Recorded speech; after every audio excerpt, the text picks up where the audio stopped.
This episode is dedicated to the life and memory of Daphne, better known to her friends and loved ones as Shannon. In my 15 years of traveling across the country for professional wrestling, I never got the pleasure to meet Shannon. But from all accounts, from what I saw on social media, she was respected by all. She made so many laugh and smile. And more importantly, she was loved. But I'm not sure if Shannon knew how much she was loved. We all have mental health issues. I know myself, I struggle daily. We get caught up in our own emotions. And sometimes it's scary to express those emotions. It's terrifying to ask for help. But know that help is available. Speak with someone today. The Suicide Prevention Lifeline is always there when you need to talk to someone. It provides 24/7 free and confidential support for people in distress. If you or someone you know needs help, don't hesitate. Call the National Suicide Prevention Lifeline.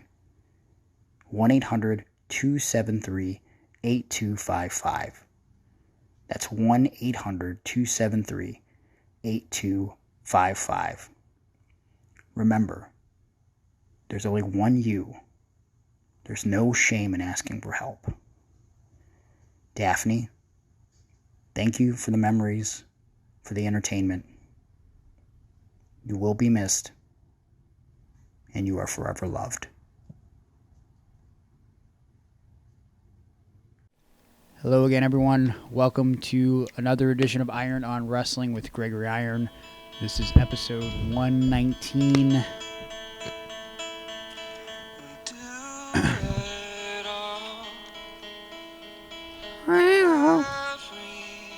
This is definitely copyrighted.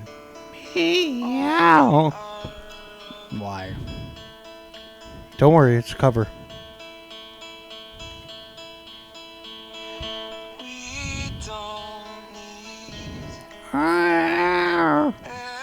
Why are you a dying cat? Being stepped on. Meow, meow, meow, meow.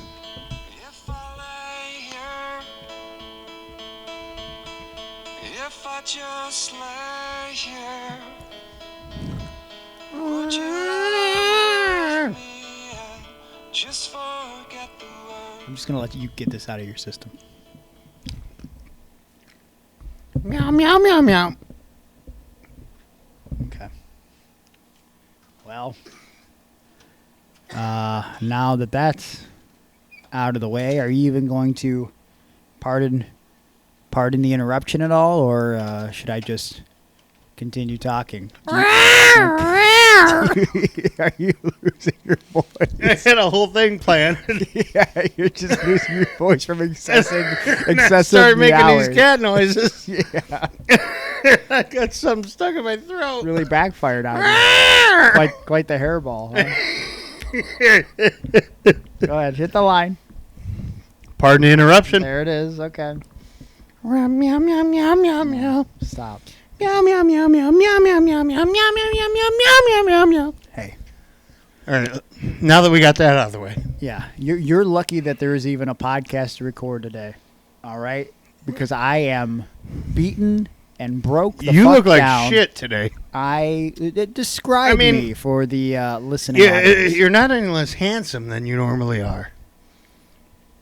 But there are scratches and scrapes and scars all over your body. Yes.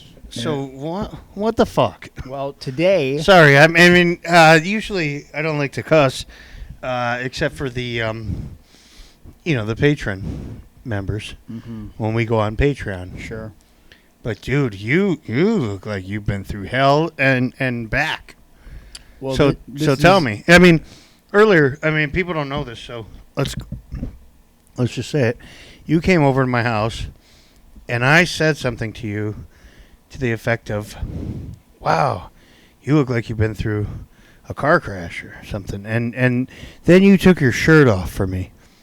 Man, you're looking good. Okay. But when you turned around and you showed me your back and your arms and your legs. The definition blew you away. And your asshole. I was like, I whoa, no, man, this guy is fucked. It's Go ahead. The aftermath of War the Games. aftermath. He was one of the best wrestlers I ever met. That's also, first of all, that's not true. Second of all, we're not talking about the aftermath, also known as Justin Lee, who did get a brief run against me in AEW. Not a good wrestler, a decent guy, I guess, but not good. He was in my original train class in Cleveland All Pro Wrestling. We're not talking about the aftermath. Let's talk about you for a minute. Well, so Thursday, as I had predicted, you were and had gotten beaten by Nick Gage, correct? Oh, I was not beaten by Nick Gage. He didn't beat you? I won. Sorry, okay. So for everybody out there, I never want spoilers. I just want Greg to just tell me what happened over the weekend. Yeah. Also, right here, right now, in front of all you people on this very podcast. And if you listen to the podcast, you know Aaron doesn't watch wrestling anymore. so of course you wouldn't know what happened. Well, wait. Before we talk about it, let me set the stage here. Today, there was no guests. Today, it's just the aftermath of the art of War The aftermath Games. is on the show? No, you just said that, you dumb fuck. Oh, shit. We're talking about what happened following War Games, what happened in War Games, what happened following War Games, what happened before War Games, everything that happened at GCW War Games this past weekend in Chicago, but also what happened before War Games in Detroit, but also what happened outside of War Games in Chicago, that being AEW All-Out 2021, which we're going to talk about that pay-per-view and our feelings on it exclusively on the Patreon version, patreon.com/irononwrestling, where you can get bonus content starting at just $3 with a buttload of bonus content, bonus episodes, Zoom calls that you can get involved in depending on what tier you pick, that being the $5 tier, bonus podcast subjects for $9. Not sure why Aaron went back to playing music. Pardon the interruption. Okay. That's it? That's Show me your garden. Okay. No. I will. Aaron Bauer's in the house. Are you drunk? You already did this. Anyways, we're going to talk about AEW exclusively on Patreon, so you can listen to that over there. But people are saying that the AEW pay-per-view is perhaps maybe one of the most perfect pay-per-views of all time, one of the greatest pay-per-views of all time. And so for you guys later on in the episode, we're going to talk about the greatest pay-per-views in the history of professional wrestling. Perhaps maybe the pay-per-views that were the culmination of an incredible build that really changed the course of the industry, and perhaps maybe, like in the case of, in some people's opinions, the AEW pay-per-view, which was the beginning of something truly, truly special, a new era in professional wrestling maybe. We're going to talk about that later on in the episode. But yeah, let's talk about the events of Chicago and Detroit this past weekend for me. So first of all, my weekend started on Wednesday. I went to Detroit to wrestle Josh Abercrombie for Horror Slam. We had a pretty fun match, pretty intense match. Actually, it finished with I planned on hitting Josh Abercrombie with a pile driver. That's what I wanted to do, but he ended up going for a suicide dive. Eric Ryan, who was with me ringside. Josh Abercrombie. Yeah. That dude that wrestled like 12 years ago. that was my promo for the match. I cut the promo. That dude wrestles still? Yeah, my promo for the match was Josh Abercrombie, you haven't been relevant in about, 10, 12 years. Wrestling Society X. I love that, You calling me out in a promo. So, Eric Ryan was at ringside with me, and Josh Abercrombie went for a suicide dive. And Eric Ryan pushed me out of the way. And then Josh proceeded to land on his face and crack his face open. No. So then I rolled him in the ring and I pinned him because I figured, well, ain't going to get no higher than that. So we're done. And next day in Detroit was the true beginning of a long, long weekend because I found myself in the main event with convicted felon Nick effing Gage. And he whooped your ass. Did you see anything from it? Little tiny bit. What did you see? I saw you bloody. Uh-huh. I saw you bleeding. Uh-huh. I saw you bruised. Mm-hmm. I saw you beaten. Yes. So it looked like you got beat up pretty good. And then you lost the match, right? He squashed you? Is that how that went down? Or So, first of all, I came to the ring. Now, I want to point out that for anybody who watched the live pay-per-view, when I came out to YMCA... I did not see that. I already love that. Wait, Yeah. why? Why did you come out to YMCA? Why? Why did you come out to that song? If you could figure out the reason, Uh-huh. I would like for you to tell me, because at Horror Slam the night before, I also I'm sorry, came what? out at Horror Slam, Okay. the promotion, Horror, Horror. Okay. When I wrestled Josh, Uh-huh. I also came out to YMCA in the same venue. I thought someone had screwed up. The music started playing in the back, and I looked at someone. I go, whose music is this? I'm supposed to be going out from a match now. And they go, we don't know. I said, is this Josh Abercrombie's music? And they go, no. And then Briar Wellington was in the back, and he goes, What? He goes, man, just go out there and own it, man. And I was like, well, fuck it. I'm a heel. Okay, fine, whatever. Briar Wellington. Yeah, see, you have... That's the guy that was almost in a shoot fight with Wally the promoter? Yes, well, now Briar runs Horror Slam.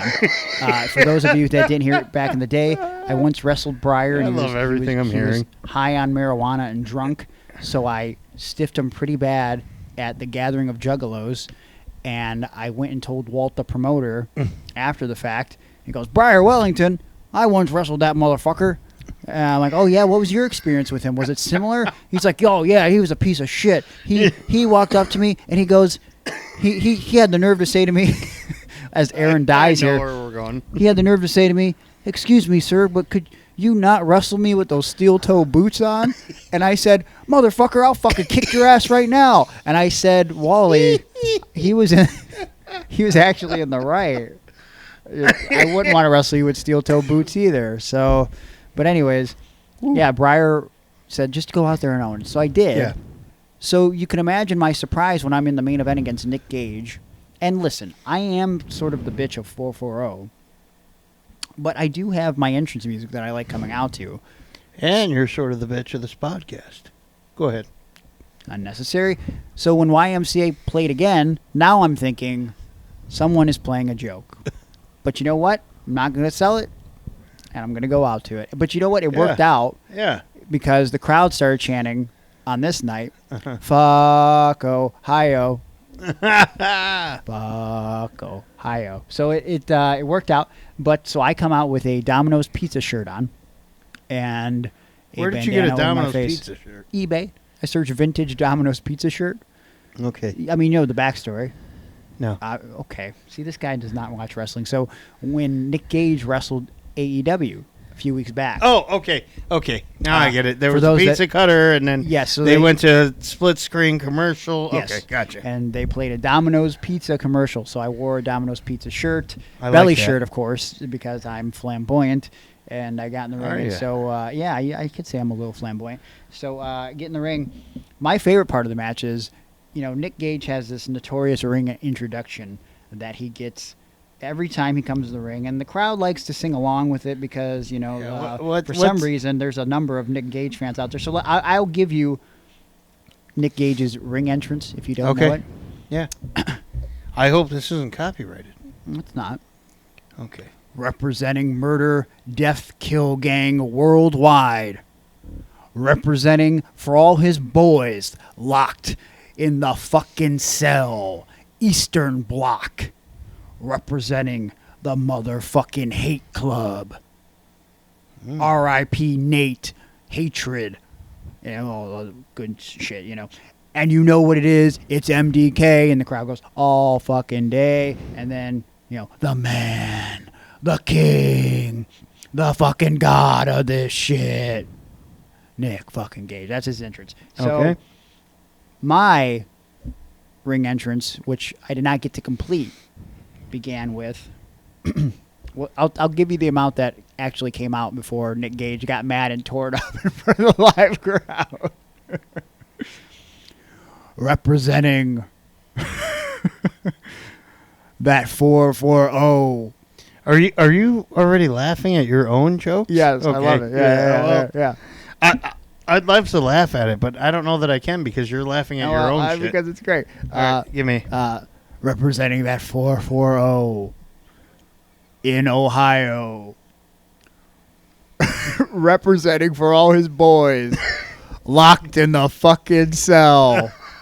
For unpaid parking tickets, and I started throwing up gang signs, and then Nick Gage ripped up the paper and threw it in the crowd. What a piece of shit! But what else was going to be said was Western Bloc representing the motherfucking Cool Club because it just sounded so lame. And then very lame. And you know what it is? It's inspiration. All fucking day, the man, the king, the fucking god of this and that shit, which makes him better than his opponent, Gregory fucking Iron. That would have been the whole introduction. Yeah, So I was very sad I didn't get that far. I like that. But Nick Gage got mad and tore it up, and then he proceeded to tear me up for, I don't know the exact time, felt like a lifetime, but probably went about 12 minutes. The guy looks unsafe. It was very dangerous. Looking at the scars on your body right now, Yeah. I'd say maybe not your best decision to take this match. Well, he slammed me with all of his might on every move. Yeah. Did you ever get unconscious? In this match? Yes. No. Okay. Did you feel like you could have? Maybe.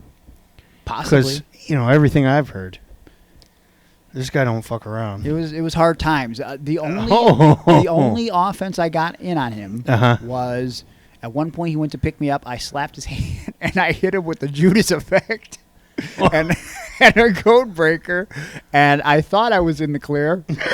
Wait, this guy that just wrestled Jericho a couple weeks ago? Yeah. So you hit him. Yeah, I thought if it worked for Jericho, so I figured why not give it a shot, I love this. And so I hit him with the Judas effect, and Which hand? left hand, of course. Okay, so that's your good one. Well, left elbow technically. Yeah. And then I hit him with the code breaker, and then I turned to the crowd because I thought I was in control, and then turns out I wasn't, and then he just continued to beat on me. At one point, he threw me through a door, and I began to bleed everywhere, face first, into the door. Let me ask you this. Did the other members of 440 wrestle on this event? Yes. So leading up to the main event, every single member of 440 was unfortunately unsuccessful. So it was up to me to come through in the so clutch. you guys were about to get the clean sweep. Yes. Okay. Not a good situation. So I begin to bleed everywhere. Nick Gage is beating my ass around the ring. I'm talking giving chairs to fans and running me into the chairs. He took the pizza cutter to my head. He hit me with light tubes over the back. Mother cracker. And I was bleeding buckets. It wasn't quite the blood that I bled about 4 or 5 years ago against Ricky Shane Page in Canada, which if you guys have never seen that, look up the dog collar match from Alpha One Wrestling. It was... Was that the gimmick when you were giving him pills to make him... Yeah, I was drugging Ricky, and then he figured out that I was drugging him, and so then he was very mad, so we had a dog collar match against each other. But... Fantastic booking, by the way. So, eventually, we're getting near the end. Nick Gage is beating my ass, and when I say the end, I mean the end for me. I felt like because it just felt like a long day at the office. And eventually, Nick Gage had me on the apron. He was going to go to suplex me on the inside. Bobby Beverly, think. the Lord for Bobby Beverly. He popped up on the apron, distracted the ref. As Nick Gage went to suplex me in, Ricky Shane Page grabbed Nick Gage's feet. Rick Rude, Ultimate Warrior, WrestleMania. I fell 5? on top of Nick Gage. Ricky held the feet. 1, 2, 3. Yeah! I beat Nick Gage. Yeah! And before I could even celebrate, Nick Gage got to his feet and pile drove me onto the ground and continued to stomp me out. And then the rest of MDK Gang, which would have been the team going into War Games for the following Saturday, that would be AJ Gray, Matthew Justice, Mance Warner, Alex Colon, and Effie. They proceeded to also beat my ass. Effie gave me the biggest choke slam of my life. Effie did? Effie did, yes. Wow. AJ Gray gave me a lariat. And then... Weren't you the little daddy to his... I was the little Big daddy. daddy?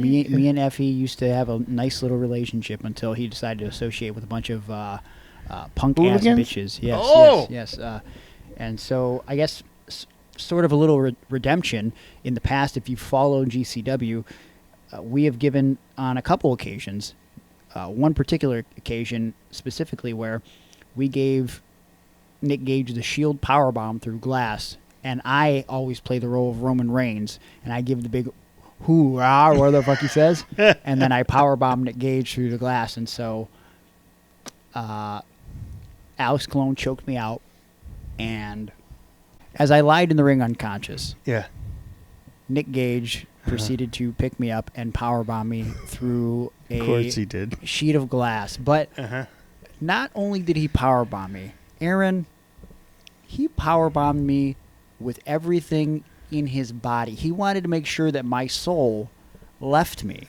And if you watch... He did you hey, bro, Rod Destiny. He did. He Yeah. did me a fucking Rod Destiny powerbomb because I landed on my head and neck Yeah. through glass. Okay, so I didn't go through glass, but... I went through glass, Yeah. and the fact that I was not legitimately knocked unconscious is a miracle. Someone, I don't know if I believe in a higher power, but someone was watching over me. Yeah. Because that's how bad it was. But Uh-huh. but in the end, what counts is I did get the W. So yes, No Gregory shit. Iron, you know that. I just explained it to you. Why are you shocked? You by this? won? Yeah. I thought you were lying. I'm not. I'm not lying. I beat Nick Gage. You beat Nick Gage? I beat him. Yes. How? I told you. I know. This is craziness. It happened. It was It a real just- thing that happened. I thought you were lying. No, I was the only member of 440 to be victorious. So Friday in Chicago, all we did was a promo in the ring. We tried to beat down Nick Gage and his posse. They ran us off. Well, I guess I was going to just make this a footnote, but two of the people involved in the altercation that tried to beat us down, because this was a joint GCW Black Label Pro show, Black Label Pro had booked, are you ready for this? Warlord and the Barbarian. And so What? the Warlord and the Barbarian, Wait. Not Wardlow? not Wardlow, Warlord? and Barbarian Oh, my God. tried to kick the shit out of us, and we had to bounce. Yeah, I would have. That's a real sentence, though, we had to say in 2021. And to fast forward for a second, John Moxley was in the back at War Games. I heard someone saying to him something about Warlord being involved in the show the day before, and Moxley goes, "He's still alive?" And I was like, okay. I almost said the same thing. I swear. You know, I mean, you know how many wrestlers have passed. Yeah.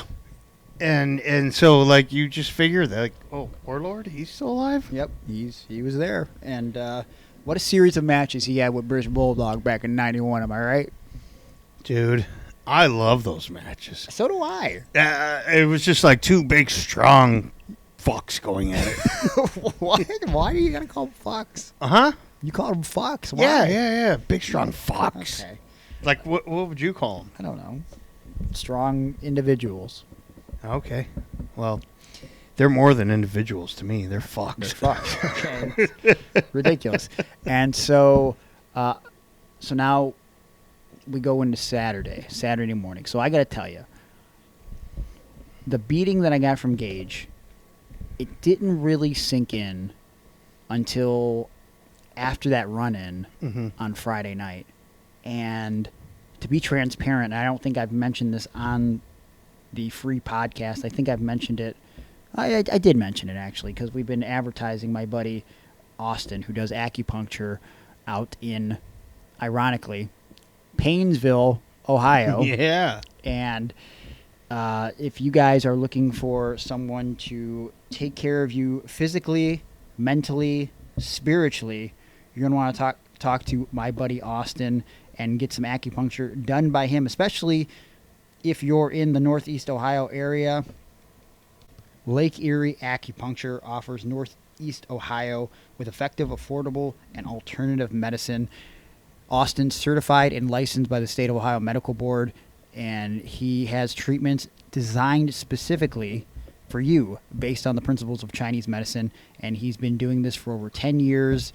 He's got emphasis on empowering you, and in the process has a variety of tools at his disposal to address your issues, everything from allergies to back pain, migraines, digestive issues, even mental health. So if you're interested in anything like this, you're going to want to call or text Austin and Lake Erie Acupuncture at 440-251-4754. That's 440-251-4754. See what acupuncture can do for you. What it did for me was, honestly, on top of my PT that I was doing for my torn labrum, which Your again, PT, what's that? physical therapy. Okay. I really think the acupuncture and acupressure helped me immensely. So I was very concerned the last couple weeks going back into the ring after taking some time off, how my shoulder was going to hold up, because it's in my good arm. It's in my left arm. So if I fuck up my left arm, You're done. I'm done. And listen, Yeah. I love my girlfriend Nicole, but What? I love my girlfriend Nicole. Do you want to timestamp this? Why would I want to timestamp this? Oh, To okay. remember this moment forever? You delete that? Why would I delete it? You said you loved her. Yeah, I love her. She loves me. Wow. Yeah. Really? You guys are in love? Yeah. You don't know this? Is it breaking news for you? Yeah. Because many times in the past, you've deleted out of the episodes. Well, when so you or someone else, maybe Ryan Egan or whatever. well, we could mention this now. We love Ryan Egan, who's occasionally in studio, but when me and Nicole first started dating, this was like a month in. Ryan's in studio, and he goes on the podcast and he says, "Man, like, I'm so glad you found something that loves you and loves you too." And I paused. And I'm like, dude. I mean, I really like this girl, but like, fuck, you can't be saying We love. can't say this. Yeah, And then 3 weeks into the relationship. because like she listens to the podcast, man. You're gonna fucking scare her away.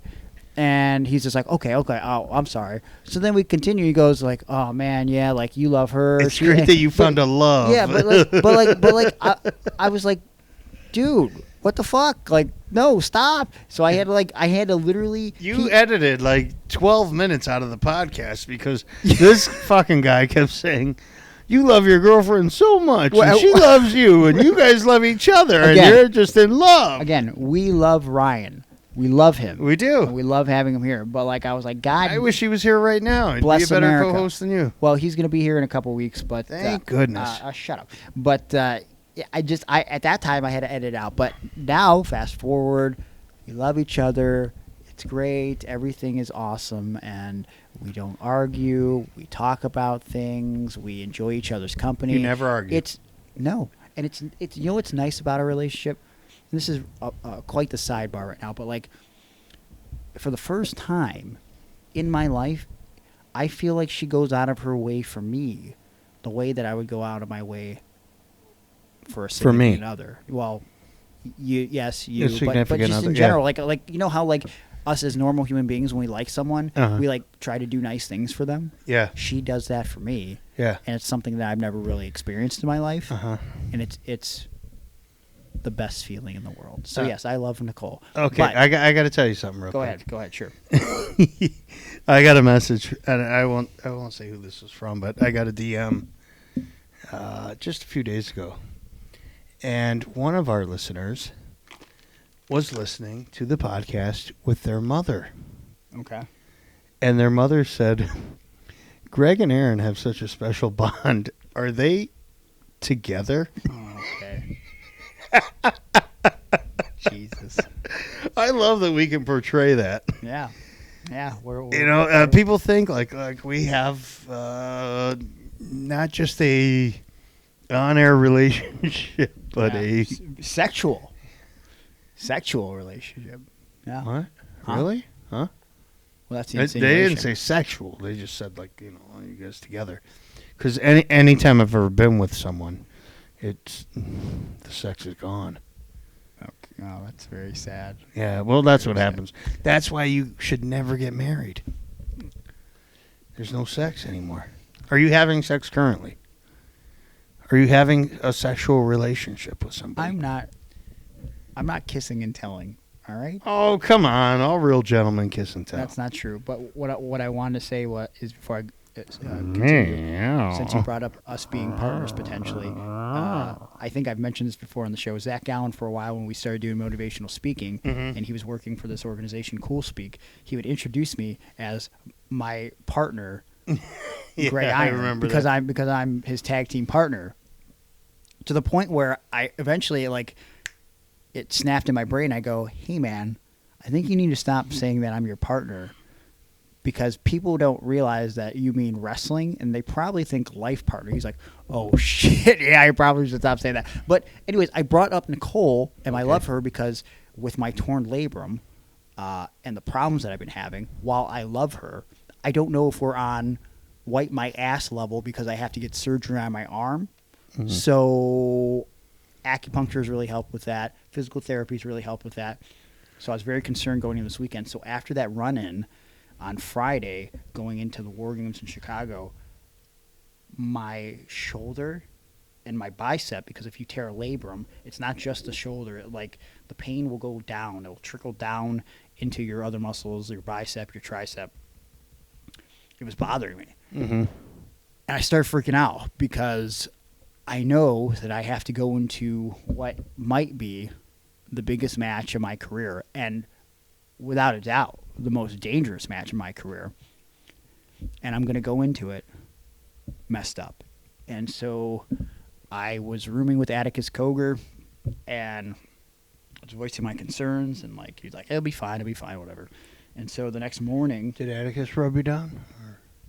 He actually did rub some Tiger Balm on my arm. He won't admit that publicly, but he did, because I can't rub the Tiger Balm properly on my bicep because I have a disability. But the next day, we woke up at a decent time, and by a decent time, I mean 1 o'clock. Yeah, baby. Because literally, the one thing that I got from being on the road this weekend was I actually got to sleep in for once. And you know how it's been with me being busy with, since the pandemic, I've been working a job, and I, of course, do this podcast, and I still lift weights, and I still travel, and I still wrestle, and I make time for Nicole and I and adventures with her, and I've been busy, and so after we got up at 1 p.m.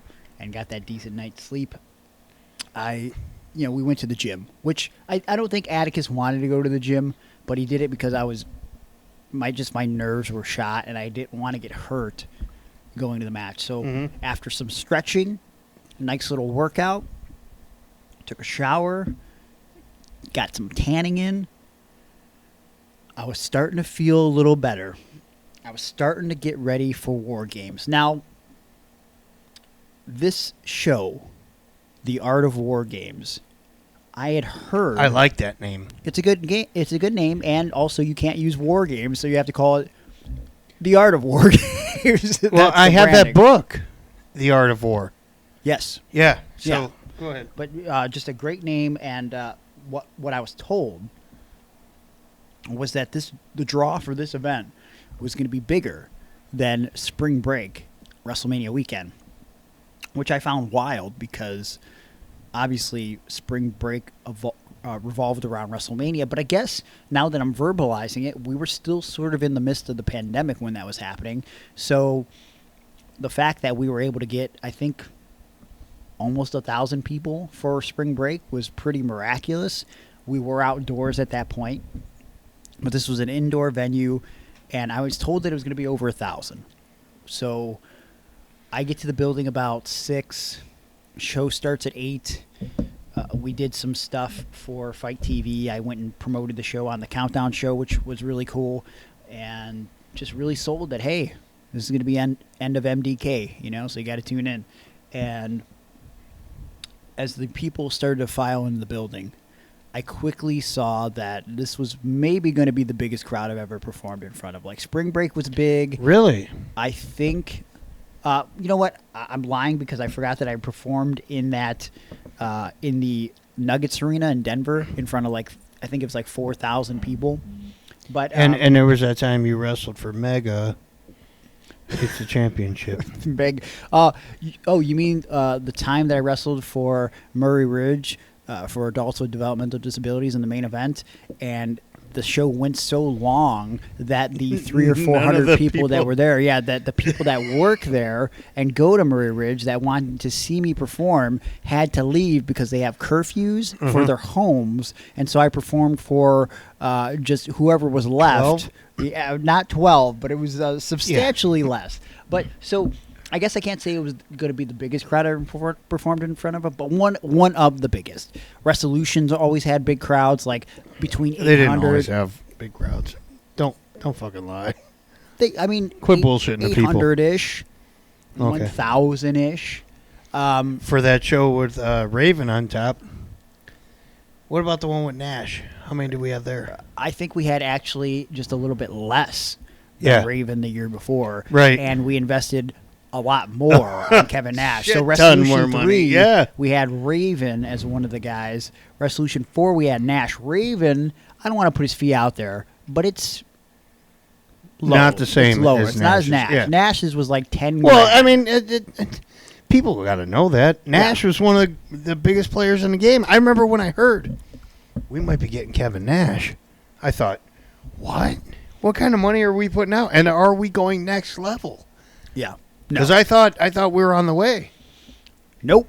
We were on the way down. On the way down. That was the beginning of the end. Ryan Cabrera. Yep. On the way down. What a great song. Love it. Yeah, me too. Gets me all emotional. Who's he date now? Is he dating anybody? Some girl. I don't know. Oh. But, so, crowd starts filing in. I'm quickly seeing that this crowd is going to be crazy.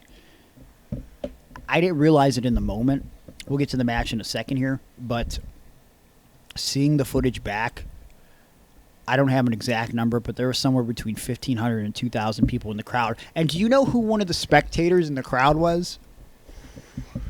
Take a guess. Hold on. Something might call him TTT. TTT, local wrestling fan from Youngstown, Ohio. Yeah. Also known as, I think, Big Freaky? No. Or- you or get this wrong all the I time. get it wrong. He had another nickname that wasn't TTT. I'm thinking of Big Freaky Ichiban. Yeah. Who's a great photographer and a great friend. But he had another And he name was that great when he came to AEW the one time. He was driving a white van with no windows. Yes. And the venue, Catholic church or something like that, and they came out and they're like, hey, you're a man in a van Well, he was there very early. with no windows and you're here like 12 hours early. He's like, yeah, I wanted to get here first. And they're like, yeah, okay, well, you can't be here. You have to leave. Yeah, School's this in is a session. school. Go ahead. But, no, it wasn't TTT. Do you know who watched me perform live in the crowd this past weekend? Nope. Dave. The potato. Was not Dave the Potato. Oh. If he was there, it would only because his ex-girlfriend Oh, would shit. be No, there. I'm sorry. What? Dave Meltzer? Dave Meltzer. Yes, I saw a was in picture the and I was crowd. like, wait, that dude was there? What? Dave Meltzer was there. Sean Ross Sapp, our good friend, was there. I love Sean Ross. who I ran Hey. into him and talked to him for a little bit. Do you know how tall that guy is? He's pretty tall. I did an interview with him. He's a very tall man. Yeah. Okay. I don't know why you brought that up. Seems like a weird thing to bring up. Well, if you ever listen to his podcast and stuff, you would understand. But Oh, okay. you're just a guy who only thinks about yourself. So That's not true. Yeah. I love Sean Ross Sapp, okay? Not Brian enough to know how tall he is. Brian Alvarez was also there. I like talked him. to Brian Alvarez a little bit. It was the first. We Wow. follow each other. I've been on a show before, but I never actually met him, so that was pretty cool. He's another dirt sheet guy, right? Yes, I listen to Brian pretty frequently. Yeah, I like yeah. Brian. He's entertaining. Yeah, I like him. But Did he used to be a wrestler? Yeah, he still does occasionally. Does he? Yeah, Okay. yeah. So Continue. So a lot of wrestling dirt sheet royalty was in attendance, and I almost feel bad saying dirt sheet because, like, I do listen to Meltzer stuff sometimes. I listen to Brian stuff all the time. I love Sean. I always see his tweets and everything, and like he's always reporting factual stuff. No bullshit. Right. But I know all these people converged for All Out because we were in the shadow of All Out, but. Just the fact that they made time for this show, it made it feel a little bit more special to me. And also, once I started seeing and hearing that they were there, it sunk in. This was like a 4 or 5 match card. They're not there for anything other than the spectacle that was going to be the Art of War Games. Because and then I started thinking even more. Aaron, on an independent wrestling level, I don't think a match of this magnitude with this many guys, big names in a match like this with deathmatch weaponry in this atmosphere with the crowd of that size has ever happened. Yeah. Can you think of anything? I don't really think I can. And there's such a buzz with this Game Changer Wrestling. Yeah. GCW. Like, it's impressive to me, honestly. It gives me the feel of maybe like, I hate to compare, but it feels like ECW from 96, maybe 97. Like, there is a big buzz about this.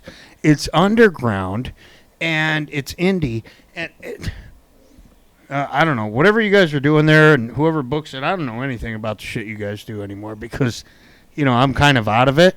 Yeah. But I see all the time. Like, I'm still, I'm on social media, and I see the tweets. And one of the biggest trends the other night was GCW, the Art of War Games. It's funny that you said that it reminds you of ECW because you know who said that it reminds them of ECW? Dave the Potato. Please stop bringing him up on the podcast. Jerry Lynn. Jerry Lynn has attended some shows, and Jerry Lynn says that GCW, being around the locker room a little bit and watching the shows, it's the closest thing that he could feel to a vibe that ECW had. And, I mean, No. he was in the thick of it. So if Jerry Lynn says it, then I'll take his fucking word for it. Dude, I love Jerry Lynn. How good is that guy? I mean, he's a producer now for AEW. AEW, right? Yeah. Yeah, that guy should be. Everybody should have that guy work for their promotion. 100%. Just the fact that he had a hiatus from wrestling for a little bit and sort of wasn't doing anything to make money in wrestling, had to get a real job, makes me kind of sad. But the fact that life has come full circle and he's back in the business and he's sharing his knowledge, his wealth of knowledge and expertise, it just makes my heart happy because Jerry Lynn is incredible.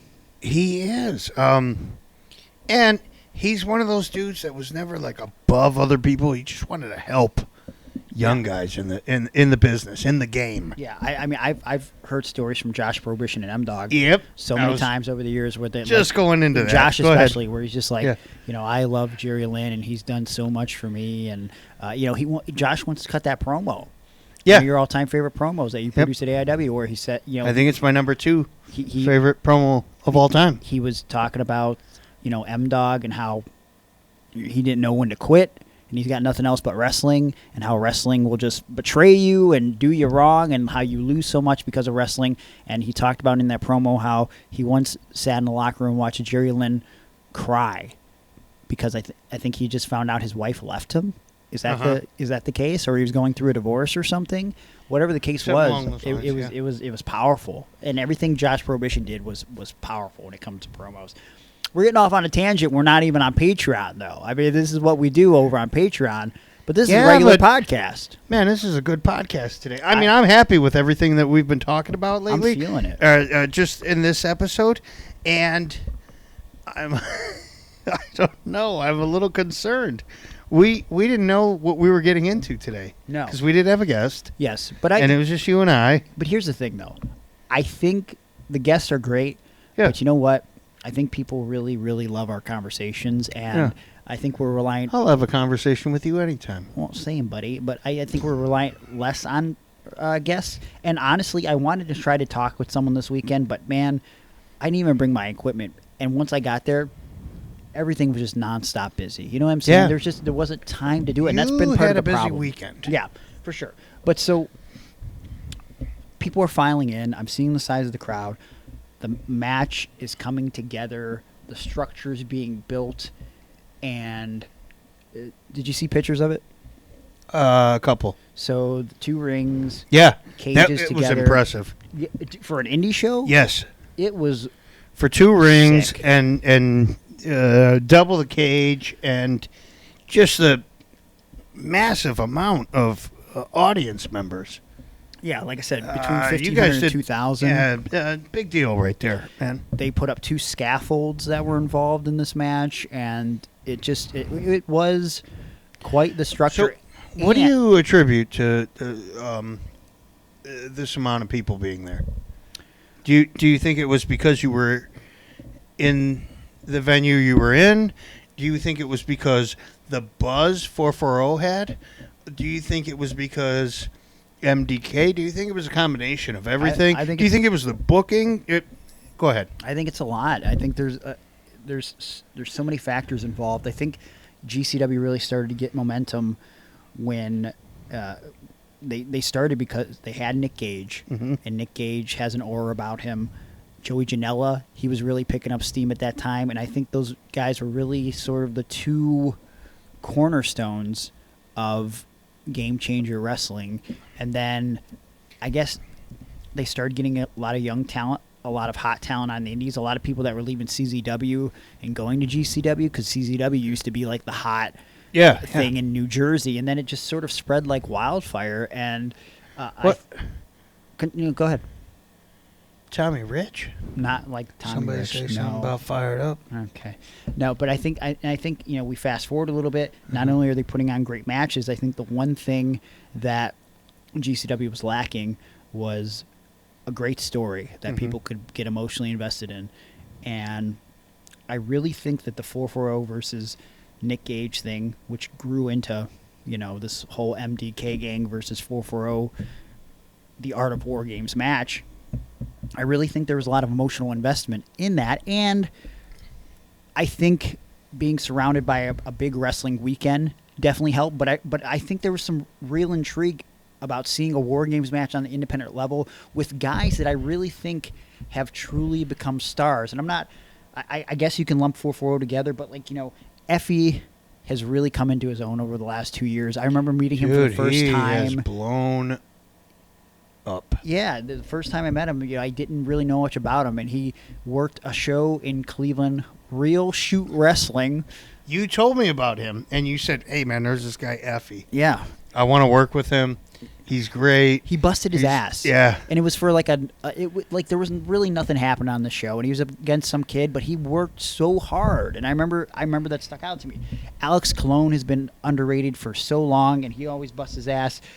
And Nick Gage is Nick Gage. Mance Warner is out there all the time killing it. AJ Gray, I'll be transparent. I knew AJ when he started, kind of a dumb kid. Did he go through AEW? Yes. Okay. I remember him, but he didn't stand out to me. I've had mixed feelings. Now I see him. I've had mixed feelings about AJ for a long time, but you know what? Not only AJ, but everybody involved in this match, after it was all said and done, I've got a lot of respect for them.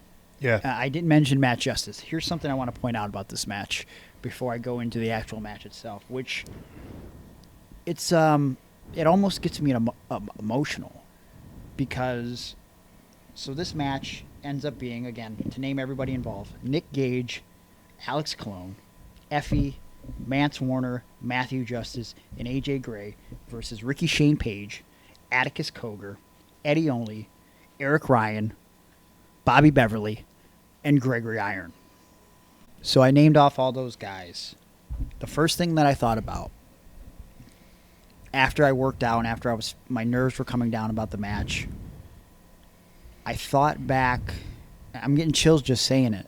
You know, I started training with Matt Justice, and Oh yeah, you guys were Iron Justice. we were Iron Justice. We were a tag team. I couldn't remember if you guys were Greg, Matt, or Iron Justice. I couldn't remember. Very creatively named Iron Justice, and we trained in the same class with Gargano, and me and Matt were very, very close for a long time. And sometimes this happens in wrestling, and it happens in life. Sometimes two people go their separate ways, and when we see each other, it's not always the same, but I don't know. I don't forget where we started and how it began.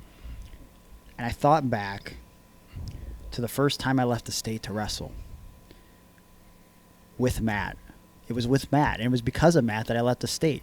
Mm-hmm. And I remember JT Lightning, who originally started training us, said, "Hey, dude, you guys don't fucking take bookings until I tell you you're fucking ready." Yeah. And at the time, we were on TV for Cleveland All Pro Wrestling. Yeah. And we sucked. Yeah, And, well, that whole show sucked. well, it had its ups. Let's and be downs. honest. I mean, listen, it didn't look aesthetically pleasing, but it was 2005, It was 2006. weird because they were like, somebody would be a babyface one week, Yes. and the next week they'd Right. be heels. But like you'd have like a shitty Gregory Iron match who didn't know what the fuck he was doing, but then you'd have Bryan Danielson versus Samoa Joe on the same show. Yeah. So there was really, really good and really, really bad on the show. Right. But the point is, Matt, he's smarter than he leads on. If you've ever talked to Matt Justice, you might think he's like some stoner. And back then he didn't do any marijuana, but you might just think he's like some stoner kid. Doesn't know what the fuck he's talking about, but he's Right. so low-key intelligent. And I remember Matt saying, "Hey, man, like, fuck it, man. Let's just take a booking out of the state, man. Like, why not?" And we had already done, like, HWA in Cincinnati. okay. And he was like, "I got booked in Bud, West Virginia, man." And so we drove to Bud, West Virginia. And I've told this story before, so I'm not going to tell the whole thing again, but it was like a 5-hour drive in my shitty Mercury Grand Marquis. And we had a match in a tiny boxing ring in front of like 12 Those are the worst. people. The boxing rings? They're horrible. Yeah. They're horrible. But we had like we had a match that we planned for 5 hours straight while driving. We went to the ring and we forgot everything. We were like 6 months in. We just shit the bed and it was fucking terrible in front of 12 people. And this is in 2006, 2007. Uh-huh. And we fast forward 15 years later, and now we're facing each other again. But it's not in front of 12 people now.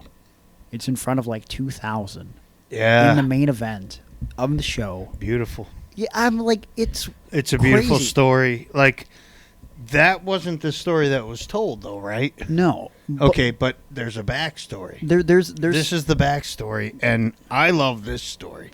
but like not only that, like again, the other names that I list, Eric Ryan Yeah. was one of the first guys that I think because of my match with him, it helped get me into Chikara. And that I had a match with him at AEW. It was a qualifying match to go to the Chikara Young Lions Cup. They had already chosen Eric Ryan. I lost. They chose Eric Ryan. I had previously worked with Mike Quackenbush, so he knew who I was. But it was because of that match that I think Mike got to see a little bit more of me. And when someone pulled out, got injured in the Young Lions Cup, Mike emailed me and said, "Hey, will you do the Young Lions Cup?" And I had another booking. I was like, I'm just going to cancel that booking because it was a big opportunity. And Eric and I both got to do the Young Lions Cup that year. And Eric was someone that, you know, we've had him on the show in the past. We talked a little bit about his story, but like, I always loved Eric, and I always loved working matches with Eric. And we sort of, again, separated for a little bit. But then when we brought him into 440, we sort of rekindled this friendship. Like me, Eric, Johnny used to go work out together all the time and stuff. So now I'm in this with him. And Bobby Beverly, same deal. I had so many great matches with Bobby Beverly. One of my all-time favorite matches is with Bobby as part of Resolution 3. It was Hobo Joe and Gregory Iron versus Sex Appeal, Bobby Beverly and Bobby Shields. That was the first time Bobby ever gigged. Was in a match with me, okay? Yeah. And he didn't know what he was doing. So if you look closely on Bobby's face, he gigged right in the center of his forehead, very deep. He just kind of sawed it into his face. And I remember after, I'm like, why did you gig right there in the middle of your face? Like, I don't know what I'm doing, man. And so, Bobby used to come over the house all the time. He was trained by Johnny and I. When, again, we should not have been training people probably at that point, but we had some sort of idea. It was the best training you could probably get in Cleveland at that point from me and Gargano. But, again, life... You think pretty highly of yourself, huh? At the time, name better training in Cleveland in 2008. Okay. Exactly. So, then, life happens. Bobby sort of drifted out of wrestling. He had a couple kids. He was sporadically doing AEW. All of a sudden, he comes Bobby in the full has 2 kids? He has 2 kids. Yeah, you don't know I thought that? he only had 1. He has 2. He has a son and a daughter. Dang. Yeah, beautiful kids. But so now Bobby's involved with it. Ricky is someone that, for a long time, I just knew him as Christian Faith with Vince and Nothing. And there were 2 scary guys. And...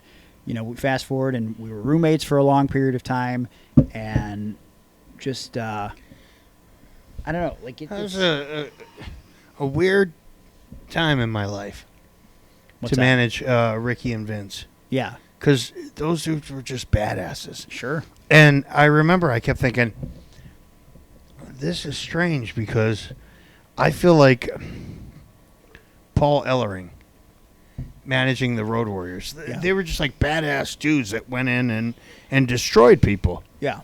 And then, like, what am I doing there? Right. Like, why am I with these guys? There's no reason. Yeah. And I talked to JT Lightning, and I remember him saying, you got to be just like, Paul Ellering. You got to stand outside and just pound the mat when it's time. Yeah. And I was like, yeah, but what am I actually doing? Why am I getting paid for this? This, I shouldn't be out there. Yeah, like with Paul was like kind of the babysitter of LOD. Yeah. In real life. Yeah, and I wasn't. No. For Ricky and Vince. They made their own, how much they got paid, and, they did all their own business dealings. Yeah. I had nothing to do with that. However, I was linked with them, and that was okay. But it ended up working out because then I end up... I turned against them and managed Eric and Bobby. Did you? Yeah. I don't remember. AEW. Yeah, young studs. See? I mean, you're linked to all these guys just as much as I am. Yeah, I should be in 440. You should. Maybe 440H. Okay. 440H. Okay, I got to get the name right first. But, I've had so much history in recent years with so many of the other guys involved. But the fact that basically for 15 years... I've known and worked with the majority of these guys. Yeah. And now, as part of maybe the biggest professional wrestling history, and biggest weekend professional wrestling history in a long time, here we are in the main event of this ridiculous spectacle of a match. And one more thing I want to point out, the man filming this show was the man that started training with me and Johnny and filmed Cleveland All-Pro. No. And filmed Prime Wrestling. Mike Moran was there. No. Filming the show. And I think we've talked about this in the past, but Mike made the mistake of opening his mouth in 2006 when JT said that we might get a show on Sports Time Ohio, but he needed to find someone that could film and edit it. And Mike made the mistake of saying, hey, I got some equipment. I could do it. And so he originally edited and produced Cleveland All-Pro by himself. He did PWO, he did Prime Wrestling, and he just really, really grew as a producer. and he does incredible stuff, and he has access to so much incredible equipment. He's the best. He also has a jib. A jib is one of those big cameras that like move to and fro that get wide shots. So he brought his jib for this event, which worked perfect for a 2-ring War Games match. I'm sorry, the Art of War Games match. And can't get that lawsuit, brother. But I walked up to Mike and I like gave him a big hug, and I was just like, dude, what the fuck is life, man? Why are we all here together 15 years later? Like, what are the odds of that happening? No, they're not good. The odds are not good. But when you think of the talent involved, and I don't want to put you over. I'd never like to put you over, but you, Matt Justice, a lot of the other guys you talked about, Nick Gage, regardless of his history, he's just somebody that's been around for a long, long time. 20 years. And his star has not faded. Right. It only shines brighter right now. For sure. You know what I mean? He was just on AEW. He just worked Jericho. Yeah. And then I mentioned some other guys. But then we talk about the people behind the scenes. Mike Moran. Mm-hmm. What the where are we? Yeah, it's weird. Congratulations. Yeah. I like everybody involved, and I'm happy for you guys. So it's ironic that you have the Arn tattoo on your arm. You always got to bring that shit up. Because I had the Arn roll in War Games. Oh, you started off? I started the match with Effie. Yeah. So when I got in there... So you're the workhorse. I was the workhorse. I had to set the pace, I guess. And so I got to be in that thing from start to finish. And Aaron, it's always a weird feeling when you go out there and perform. And I feel like sometimes you sort of, especially for me, as time has passed me by, it's like I sort of zone in. I'm just kind of at work. And I don't really think about the task at hand. Mm-hmm. But it was very surreal being in that ring, that structure with all those weapons, with all those guys. And at one point, once I was done in the match, there was a period of time where I just could sit and watch. Yeah. And I had the best seat in the house. As like a fan. Wait, what do you mean you were done in the match? I was finished. I was too beaten up to continue, so I was just kind of laying there. Okay. And so there's nothing left for me to do. It's too hurt. Okay. What do you want me to say, man? I just didn't understand. Like the way you said it, it sounded like a Survivor Series. You got eliminated. The last spot. You didn't in the match, get eliminated. Yeah, it's submit, surrender, right, or pinfall. Okay. I had taken the last spot.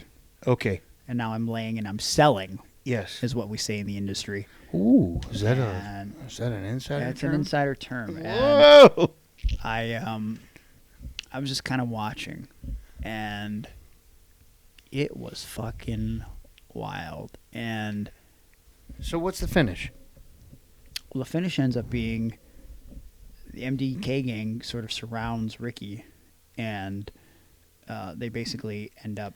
I'm smiling already. Chasing him. I like this. They chase him up the cage, onto the scaffold. He gets cornered by Matt Justice and Manser, and they throw him off the scaffold through a pane of glass with light tubes, and it's a pretty far fall. And then, dude, he took it so well. And following that, Nick Gage picked him up, scooped his near lifeless body up off the mat, gave him his finish, the choke breaker. 1, 2, 3. That was the ending. But poetic justice. Yeah. Yeah. He got his comeuppance. But that spot was shown all over Twitter. Yeah. It was ridiculous. Oh my gosh. One thing I'll say about the match is I wish there was more pinfall attempts. That would be my only critique. But other than that, I think it was a very special match. I think it's going to go down as one of the biggest independent wrestling matches of all time, which is a wild thing to say. And it was part of one of the biggest pro wrestling weekends of all time. Mm-hmm. And the one thing that I want to really sort of say to cap all this off is, this match is called The Art of War Games, right? Yes. But I was in there with some of the most important people in my life going to war, fighting war. And there were points in the match where I was laying there with Eddie only, and we're bleeding, and with each other. And Yeah. I grabbed his hand. I said, "Hey man, you okay?" He's like, "Yeah, man." And I said, "I love you, dude. I'm glad I'm in here with you." And I did the same thing to Bobby Beverly and Eric Ryan. Not Ricky. At one point, not Ricky, but at one point with Atticus, he ended up getting hit with a Spanish fly from Alex Colon off of the top of the scaffold. Jeez. Through glass. I didn't see that. And I was very concerned about his head. Uh-huh. And I was laying with him and talking to him, and he's okay. But there was something about that match that I feel like, for multiple reasons, really brought us closer together. And I don't know, I hope the fans enjoyed it, but I know from a personal standpoint, it might be the best thing I've ever done in wrestling. The reaction that I saw, and I had a few of our patrons message me. I was like, "Did you see what the week Greg just had?" You know what I mean? People were loving it, man. You really busted your ass, and I'm proud of you, and I'm proud of all my friends.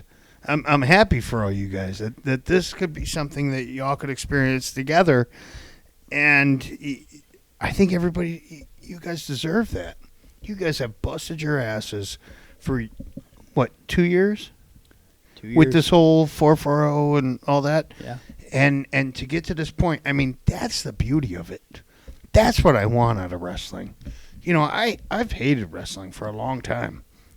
But whatever you guys are doing, and the little bit that I've seen here and there, man, I got to respect that. You guys did great. Thank you. So I appreciate all you guys. I'm also glad that it's over, because it was a big weight off my back when that match was over, because I don't know if you guys ever watched the Gregory Iron match. That's not my style. You're cut up. I got hit with a bundle of tubes by Nick Gage. I put Nick Gage through a door with tubes. I got hit with chairs. I went through a door, but from a double choke slam from Mance and Effie. Why is the door the thing? Because they're cheaper. Than tables? They're much cheaper. Yeah, because I remember paying a good amount of money for tables back in the day. Yeah. This was like in 98 or 99. Mm-hmm. I was paying for tables. Yeah. And oh boy. Doors are much cheaper. That's why doors are the thing now. Okay. So very rarely will you see a table spot, because independent promotions don't want to pay for tables, baby. Just break a door. Same effect. And if people want to question why a door's under the ring, hey, why the fuck is a table under the ring? What are they going to do? Set up an extra table Why is for a some fire fans? extinguisher under Yeah. the ring? Like, come on. Give me a fucking Why is a hornswoggle Yeah. and a computer under the ring? Right. So it was like, whatever. I But gotcha. it was a special match. It was a special weekend. Yeah. And I'm happy to have survived. But we have talked for about an hour now. What I want to do is I want to take a quick break, but when we come back, I want to talk about AEW exclusively for Patreon. But if you're not on Patreon, you won't get to hear that. So you better go to patreon.com/Iron Wrestling and sign up for $3, where not only you get the bonus content, but you're going to get a follow back on social media from Aaron and I. And there's so many other tiers that you can invest in. Of course, you can get the $20 and up tier, where we'll send you a package in the mail. And actually, because I'm so behind, I'm combining the August package with the upcoming October package. So if you want something special in the mail, you better sign up, because you're going to get an exclusive shirt, and you're also going to get some whatever we decide to do for October. So Hey, 2 Patreon members just got followed by me there you yesterday. go. That's right. And they got Mike Perez and Cutie Straw. who? Mike Perez is already on Patreon. You should have followed him a long time ago. What are Whoops. you doing? Okay. Well, there's many members on Patreon. Well, you know who I am Yeah. and how old I am, so it takes me a little bit, but I'll get you. Yep, you'll get to it eventually. Sorry, Mike, but yeah. So when we come back, we're gonna talk about AEW for Patreon. But if you're not on Patreon, when we come back, we'll be talking about some of the greatest pay-per-views in the history of pro wrestling and why they're so perfect. When we come back, Aaron, I took off my shirt for you when I came in the house today. Because Nice. I wanted you to see. Looking good, dude. I mean, physically, as far as like my physique, sure, Yeah, but you're solid. the cuts. You're making this weird. The cuts and the scrapes on my body are not good. I mean, I had to use. Shut up! I had to use like what is that called? Like fake, real skin or whatever the heck. New skin? New skin. Yeah, Yeah. on my cuts. It's, Why? I don't know, to help them seal up better. Okay. I don't freaking know. They're pretty deep. It's horrible. Okay, I showed you my arms. Mm-hmm. They're pretty bad. I then took off my pants, though, because I Yeah. wanted to show you my penis. Yes. And that's the one place you won't find any cuts or abrasions. Do you know why that is, Aaron? Well, I have a guess. What's your guess? Could it be because you're using Manscaped? That's correct. That's correct. The official sponsor of Iron on Wrestling, Manscaped, manscaped.com. But, you know, we don't just sponsor anything on the show. We want to use products that we really believe in. And I believe in Manscaped and the Lawnmower 4.0. See, that's where we differ. Okay? I would plug anything if they paid us. Well, You, on the other hand, you'd plug anything no matter what because you're a desperate man. Oh, I've seen but- some of the stuff you look at, but but you, on the other hand, you have like standards and morals, and you're like, we're not plugging that. We're gonna plug this. We're gonna push this item. yeah. And it's Manscaped, and it's only Manscaped because you believe in it, and I believe in it.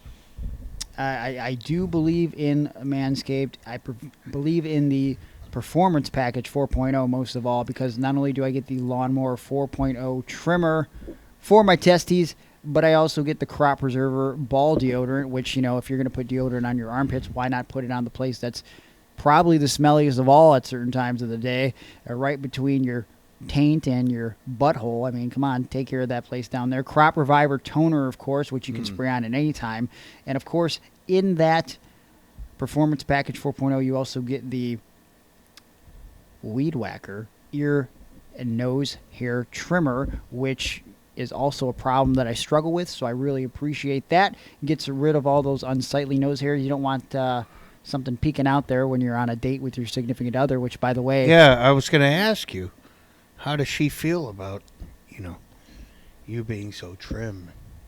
I'm safe to say that she's a fan because over 70% of mates perform a groomed man, and I feel like Nicole was very impressed with what. She likes to call me the deal daddy. She calls you what? The deal daddy What's has that to mean? offer. It's a thing. She knows that she loves calling me deal daddy. Wow. She won't admit it, but she loves the deal daddy and his dong. Okay, as I like to call him, Dongatello. All right, so I can't believe this is the thing you're saying. But let me finish telling you that the Performance Package 4.0 also has performance boxer briefs that come with it and a shed travel bag. And, of course, listen, Lawnmower 4.0, it's going to give you the confidence you need with anyone you're with and just confidence with yourself. I mean, it's very important. It's got the 7,000 RPM motor, the new multifunction on and off switch, the engaged travel lock, and it gives you the ability to turn on its 4,000K LED spotlight. So, I mean, if you don't have the best lighting in your area, just pop that bad boy on and you can see all the business down there, all those unsightly hairs that you don't want to be down there. Got to take care of that. It's very important. Skin safe technology, of course, is going to make sure that your balls don't end up looking like my back and my arms. Yeah. It's not a good situation there, but you will be very happy with the situation You're cut the fuck down below. I am cut the fuck up. On your back. But not on my nuts, and that's Right. what And matters. I'm looking at your nuts right now. People don't know this, but we do this podcast together naked. And I'm Yeah. looking at your nuts right now. Yeah. I mean, they look fantastic. Thank I you got to so be much. honest. Appreciate that. So, what are you waiting for?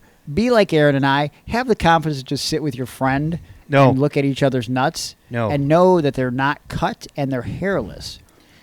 Not like Aaron and I, because I didn't use my Manscaped this week. Wait, let me take a closer look. Here we go. Oh, God, what are you doing, man? I know. And I was with someone over the weekend. Okay. And this person Won't be said- speaking to you anymore now that you said- saw that you said, don't know how to well, take care of yourself? would you pull it out? And I said, yes. And I pulled it out. And this person was repulsed by all the hair that was there. Mm. And I apologized. I said, I'm sorry. I didn't charge my Manscaped over the weekend. Because it's been, 8 weeks since we got the Manscaped Lawnmower 4.0? No, it's been much longer than that. 12 weeks? We've been And advertising this for months, Aaron. I know, the 3.0 and then the 4.0. But I had it, and I haven't had to charge it in all that time. Wow. Would you say 12 weeks? 16. I don't know the amount of time, but it does have a charger that will last you No. 90 minutes. Yes. And so, it doesn't take me very long because, well, let's be honest, it's not very long. True. I mean, you're looking at it right now. Yep. Yeah. So, It's unfortunate. yeah. No, I thought it was your it's belly just- button for a second. Thought it was an Fucking Audi. genetics. But, it's unfortunate. But hey, listen. Just take care of yourself down there. Do yourself a favor. Go to manscaped.com. Use promo code PARDON. That's PARDON. She Pardon. threw up. I'm sure she did. You're going to throw up your dollars and invest in manscaped.com. Save 20% of free shipping with our promo code. It supports the show, and just support yourself. I mean, you don't want to be like Aaron. I mean, you're gonna lose the people you love in your life if you don't use Manscaped. I mean, it's very important. So do it right now. Manscaped.com. Promo code PARDON. Take care of yourself. Your balls will thank you. You know, the cover art to this week's episode, the aftermath of War Games, was done by our friends at Headlock Comics. It was actually commissioned out by Game Changer Wrestling, so we sort of borrowed it and made it our own artwork. I'm sure Headlock doesn't mind. They're former guests of the show, that being Michael Kingston, the man behind Headlock Comics. But Eddie's brother. Yeah. It's not no They're relation not- to no. Eddie Kingston. Oh. But when you need high quality artwork, not only could you go to a man like Michael Kingston, who I'm sure you can commission for something very special, you can go to a good friend of mine. You might even say that he's a good buddy. Oh. Our good buddy, Juan. What is that? Juan. Do you have something stuck in your throat like you did earlier? Kitty wants some candy. Me, yeah. Juan Ortiz and Of the Dead Designs. That's where I like to go for all of my art commission needs. If I need some new merchandise, some hot-looking merch, I go to Juan. You know why? Well, he doesn't make cat noises. That's why I go to him, first of all. Second of all, he's a one-man merch design company, and he's creating merch for some of the biggest and best wrestlers in WWE, AEW, Big Cat? ROH, Impact, New Japan Pro Wrestling. Did he ever do something for Big Cat? Ernie Ladd. Maybe. I feel like Or Ernie Mr. Ladd Hughes? passed way before he started doing art 14 years ago. So, yeah, unfortunate. How about Black Cat? How about Battle Cat? I don't know if he's designed anything for any cats. We'll have to ask him. Okay. But he has designed stuff for the Young Bucks, Hulk Hogan, Kenny Omega, Ric Flair, Jungle Boy, maybe a big superstar that you've heard of, Gregory Iron, 440, our most recent shirt, which should be available very soon. We sold it this past weekend in Chicago. Is It's a that the, drawing of all of us? Oh. Yeah, it looks real good.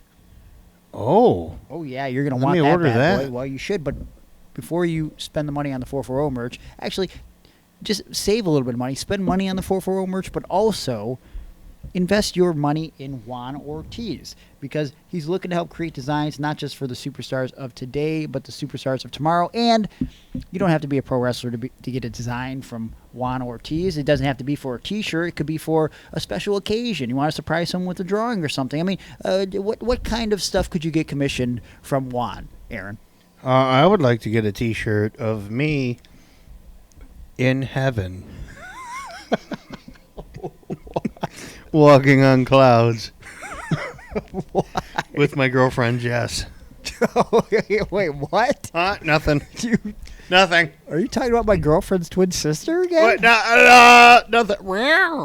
Meow. Okay, well, whatever you I'm want just going to make cat noises for the rest of the podcast. Okay. Meow, meow, meow. Whatever it is you're looking for, Kitty drawing wants wise, some art-wise, artwork done. reach out to Juan Ortiz. He's going to help you out. He's going to hook you up. Spots are opening. He's got a lot left for 2021, so you reach out to him. Tell him you heard this ad on Iron on Wrestling, and you'll save 20. Why are you laughing? We do some dumb stuff on the show. You do some dumb stuff. I'm trying to be a professional. tell him you heard this ad on Iron on Wrestling. You're going to save $10 on your first order. That's $10. Contact Of the Dead Designs right now on Instagram at Of the Dead 209. $10. That's like a whole bag of cat food and kitty litter. Contact them on Facebook at facebook.com/Of the Dead Designs. It's 2 mustache sniffs from an alpaca. Yeah, $5 each. Or go to his website, ofthedead.weebly.com. What are we doing? I don't know. You're coughing. The whole thing. I can't stop laughing. Of the Dead Designs and Juan Ortiz. I love Juan. Bringing artwork to life.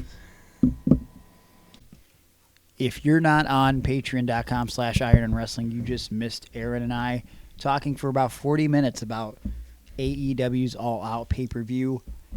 What an event it was. Huh. Aaron, you just actually watched the ending of the pay-per-view. Unreal, man. Yeah. Dude, like, I'm surprised by everything. Like, I know what happened or whatever, but just the moment. Good shit.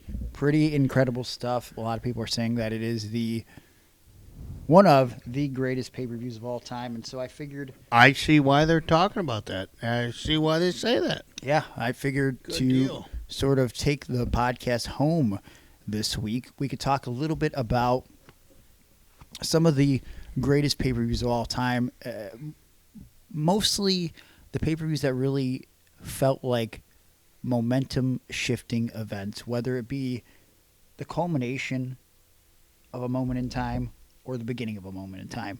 In the case of AEW, I feel like it's the beginning of a new era in professional wrestling. I mentioned that earlier. I think that holds true, and if you want to hear about our thoughts on the entire show, go to patreon.com/Iron Wrestling. Check that out. But how much? It starts at $3. It's pretty cheap. That's all? $3. We need to charge more. Oh, well, maybe we do, but I mean, until the people stop paying for the $3 one, I mean, they really enjoy that. We have higher tiers that you could pay for. You get more content that way, but $3 gets you over 100 bonus episodes. So, but that's $3, man. That's crazy. But why are we giving people such a good deal? I don't know. We should stop. Okay, let's stop. All right, Patreon is canceled, so disregard that. We love you, patrons. Best pay-per-views of all time. Yeah. Momentum-changing pay-per-views. Perfect pay-per-views. If you were to name a couple... Bash at the Beach. 96? Is that the one where Hogan turned? Yes. Yeah. Give me that. Yep, that definitely was a momentum changer. Yeah. The ECW. The whole pay-per-view though for Bash at the Beach '96 wasn't exactly the best though. You're talking about no, but it was a game changer, a momentum changer. It was. Yeah. But I mean, I want to talk about shows that like maybe from top to bottom with very few blemishes. You know, what comes to mind as far as a pay-per-view where you can look at it and go, that might have been the greatest pay-per-view of all time?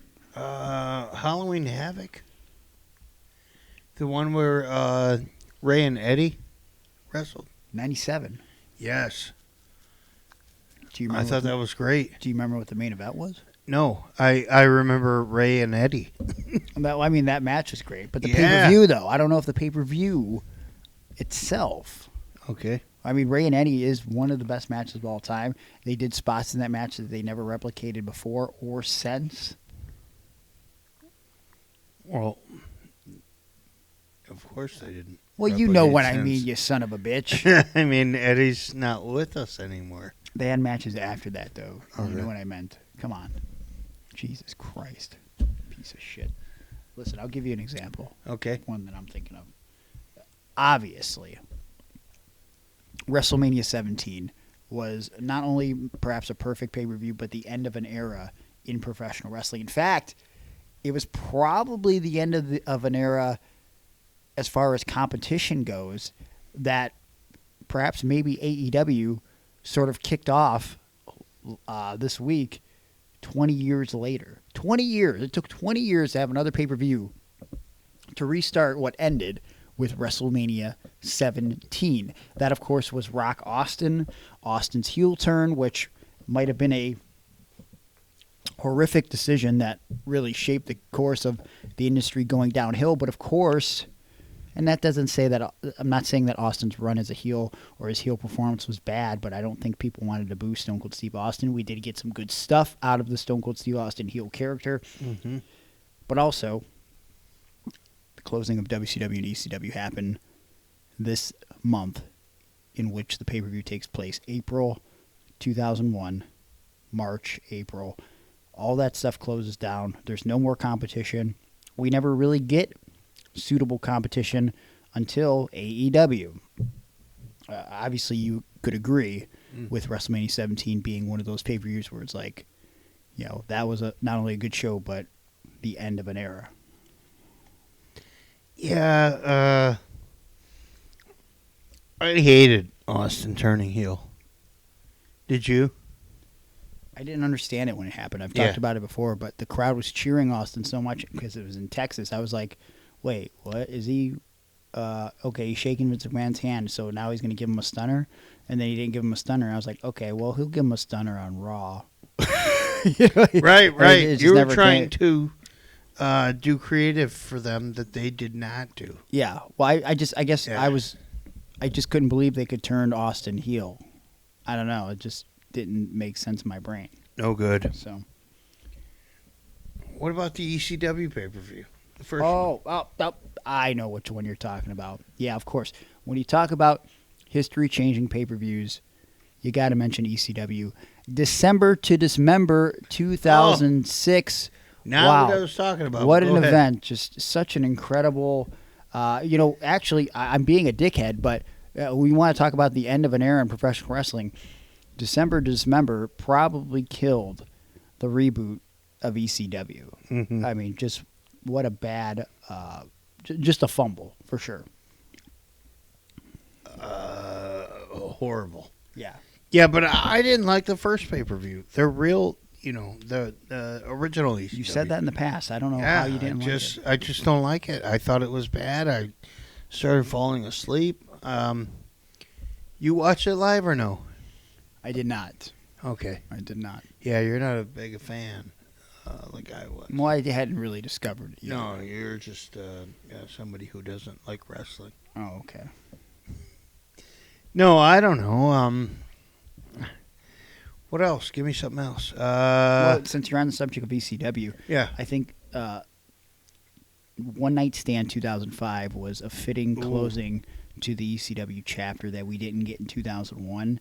And you talk about perfect pay-per-views, I'd have to say that One Night Stand was a pretty perfect pay-per-view. What? Was that Rey Mysterio and Sabu? That was 2006. Okay. This What one was was... 2005 was RVD and Cena? No, that's also 2006. All right, never mind. Lance Storm and Chris Jericho. Okay, in I the love opening that. match. Yeah. Eddie Guerrero versus Chris Benoit. I love that. They did the three-way dance between Super Crazy and Tajiri and Nunzio. Yeah. Yeah.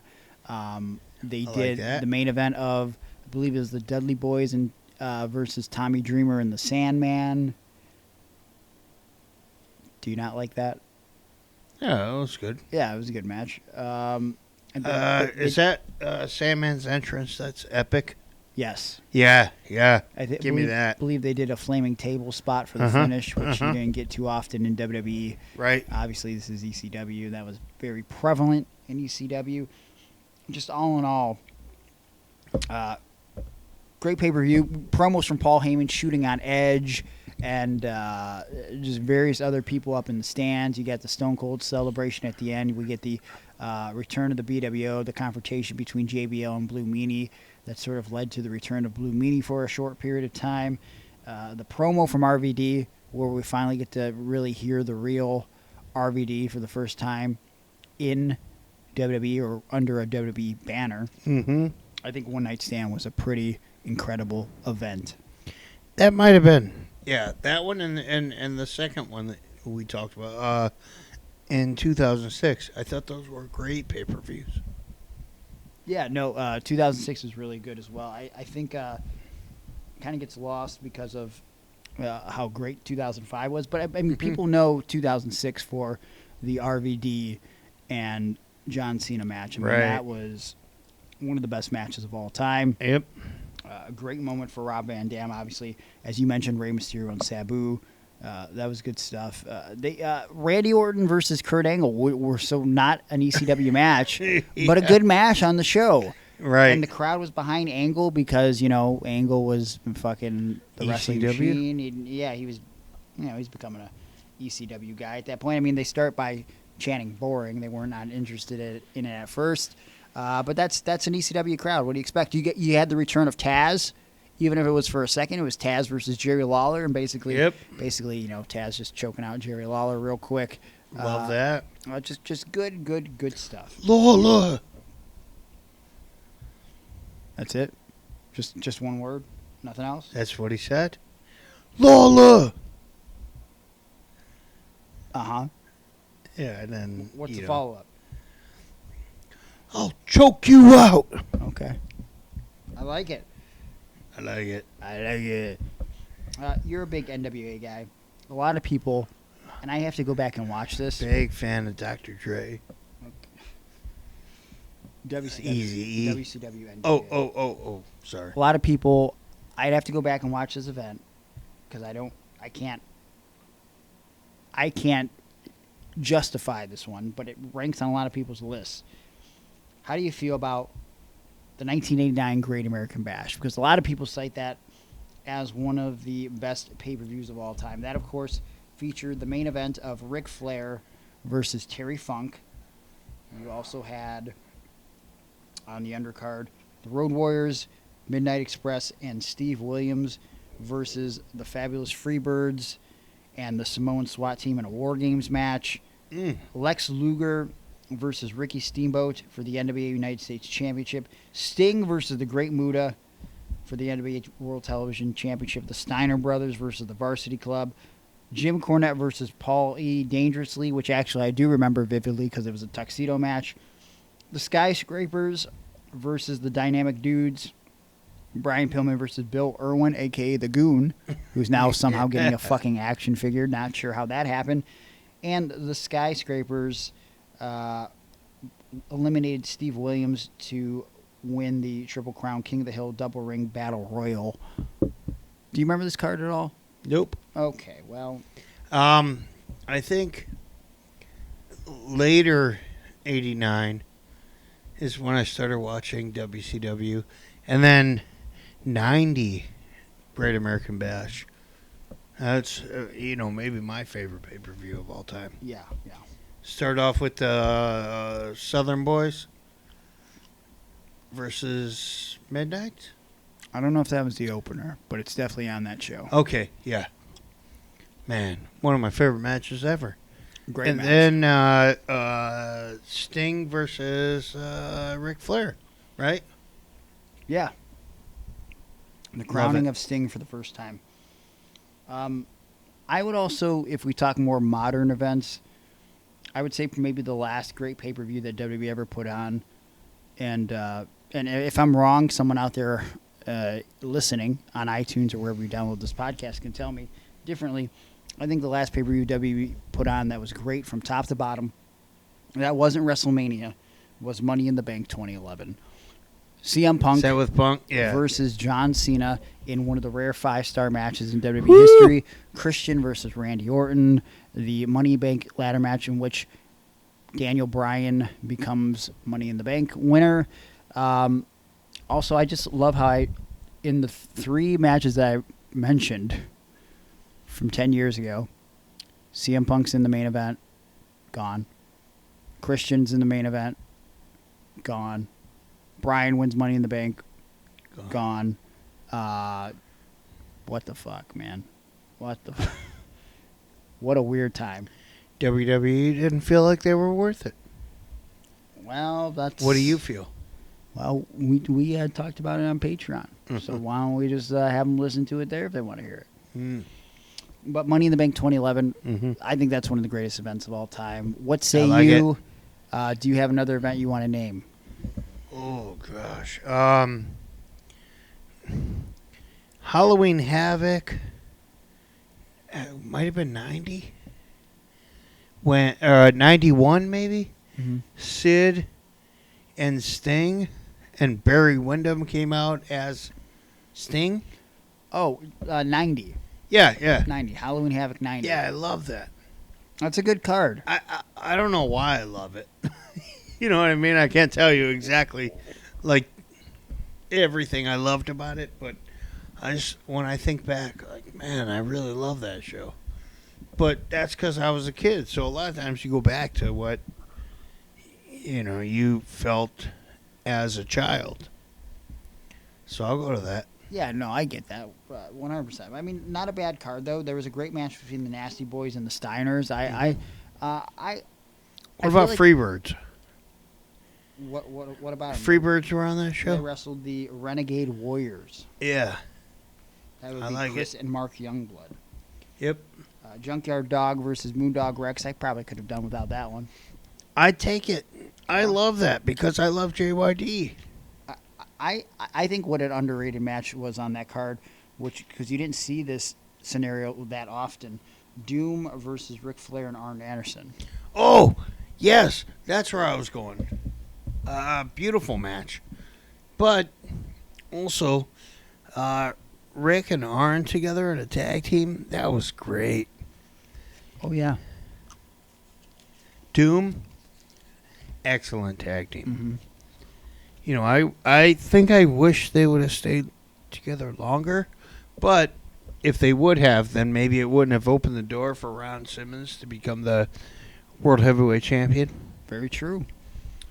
I don't think it's a perfect pay-per-view, but if you want to talk about historic, game-changing pay-per-views, I think you got to mention WrestleMania 3, right? Never saw it. You never saw WrestleMania 3. Oh, I thought you said a different WrestleMania. Yeah, I saw 3. Okay. Yeah. Everyone has. I mean, if you didn't see WrestleMania 3, I mean, what's wrong with you? Yeah, of course. That changed wrestling. 93,000 people. Piper in attendance. Adonis. Great match. Hogan Andre, of course. Not a good match. Not a good match, but, Not a good match at all. Long bear hug. Something that made me be like, I don't know if I like wrestling anymore. Oh, boy. Okay. Steamboat Savage. Mm-hmm. Some people feel like that's a great match. Sure. And it was okay. To me, it wasn't the best match on the card.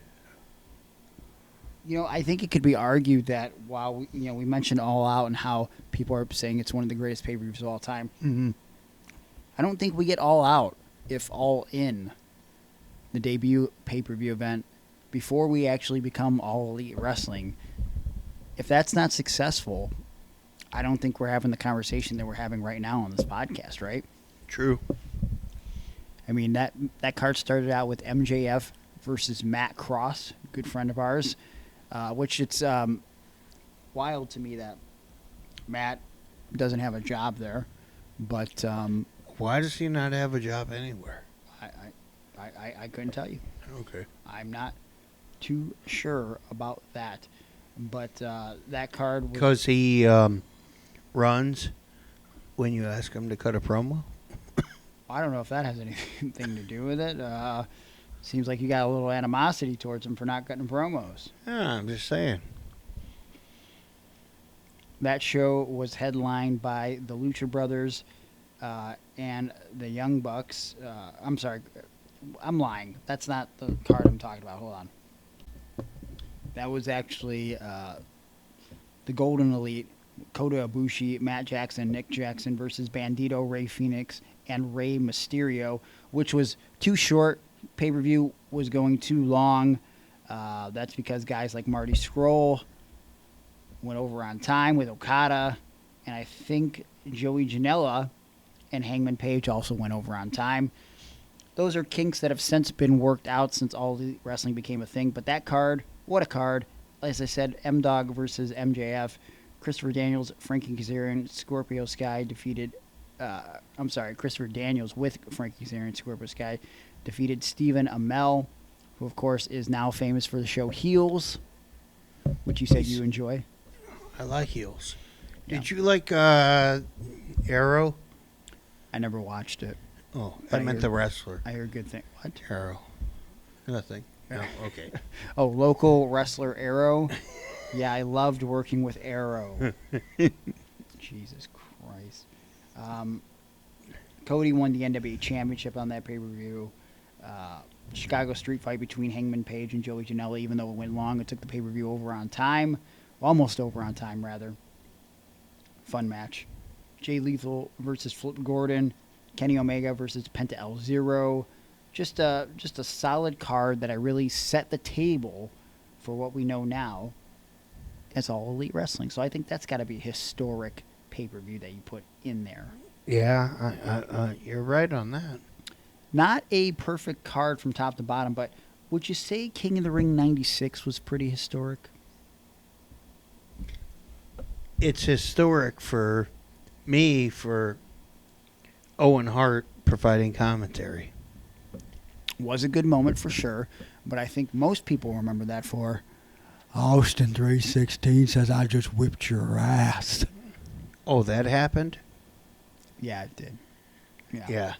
Feel like probably a big game changer in professional wrestling. I guess. I feel like, listen, I don't know if I can cite one of them as game changing, perhaps maybe the first takeover, but I don't know if I've ever watched an NXT takeover that I disliked. Can you name one takeover event? I mean, I feel like NXT in its original form really changed professional wrestling. Nothing better. Every pay-per-view they had is outstanding. Yeah. Except for maybe the last two. Or maybe not this past one, but the one before it. It just seemed a little off. Yeah. But, man, good pay-per-views. Good matches. I feel like one of my personal favorites, and I'm biased when I say this one, but... Johnny Gargano. He's my best friend. We're like brothers. Okay. I was going to say TakeOver New York 2019, yes. War Raiders versus Aleister Black and Ricochet, but also Johnny Gargano versus Adam Cole Bebe in a 2 out of 3 falls match. Really love Johnny. Johnny loves me. Actually, I can't even front. That was such an excellent match. Yeah. I mean, I brought my dad into my house, and I said, hey, you have to watch this match. This is going to be the greatest match you've ever seen. Yeah. And he watched it with me, and he was like, oh, you weren't lying. This is probably the best match I've ever seen in my life. I know for a fact that Dave Meltzer texted Johnny personally. Not sure if I've ever said this on air. Yeah, I know you've told me. But he texted him and said, it might be the greatest match in WWE history. So there you go, Dave Meltzer. All you got to do is suck him off a little bit. 7 stars. And he'll put your match over. So there you go. All you got to do is what? Suck him off a little bit. Dave. Slurp, slurp. Oh, he just gave this podcast 8 stars. Would have been 10 if it would have been recording in the Tokyo Dome, for sure. Yeah, fuck you. Okay, so I feel like when we talk about tide-changing moments in pay-per-view history, pay-per-views that are pretty perfect, you're remiss if you don't mention the 1992 Royal Rumble, right? Oh, for sure. I mean, Ric Flair winning the WWF Championship, I think if you're a wrestling purist at that time, you never thought that that could be a thing that happens. You don't think the notorious NWA champion comes over to the WWF and wins their top prize. But it happens in 1992, and it happens for Ric Flair as he goes the distance from number 3 to the end in the 1992 Royal Rumble. How perfect was all of that? Just, I mean, you couldn't book it much better. I think I said It's in like the he past, comes out at number 3, Bobby Heenan's pissed. Yeah. And it gives Bobby Heenan a platform to commentate his greatest commentary ever. I mean, Gorilla both. Yes, they were wonderful. Love it. I think. And then Flair gives the promo of his life. With a tear in my eye. Mhm. So good. I think because obviously we mentioned that 2001's WrestleMania is the end of an era. 2 pay-per-views that I think kind of go hand in hand that sort of ushered in a new era for WWE that I think were pretty incredible. Were back-to-back in 2002 and 2003. You got SummerSlam that happened in 2002 and WrestleMania 19. You had that combination of the WWF and the WCW rosters under one roof. I guess you include ECW too. You might have had one of the greatest rosters of all time at that point, and 2 of the best pay-per-views. I mean, SummerSlam 2002 sees the Rock putting over Brock Lesnar for the Undisputed Championship, and that sort of starts a new era in professional wrestling. It didn't last long at that point, but we now know that Brock has stood the test of time. You had Edge and Eddie Guerrero on that card, RVD versus Chris Benoit, Rey Mysterio versus Kurt Angle. I'm literally doing this all off the brain because I love that pay-per-view so much. Shawn Michaels returns, wrestles Triple H in the street fight. I mean, it's just a great card from top to bottom, and WrestleMania 19, of course, I think, gets overlooked because of how good WrestleMania 17 was 2 years earlier. But you had Shawn Michaels and Chris Jericho, Kurt Angle and Brock Lesnar. You had The Rock versus Stone Cold Steve Austin, their final confrontation, and Stone Cold Steve Austin's last match, Rey Mysterio versus Matt Hardy. The 3-way tag match between Rhino and Benoit versus Charlie Haas, Shelton Benjamin versus Chavo and Eddie.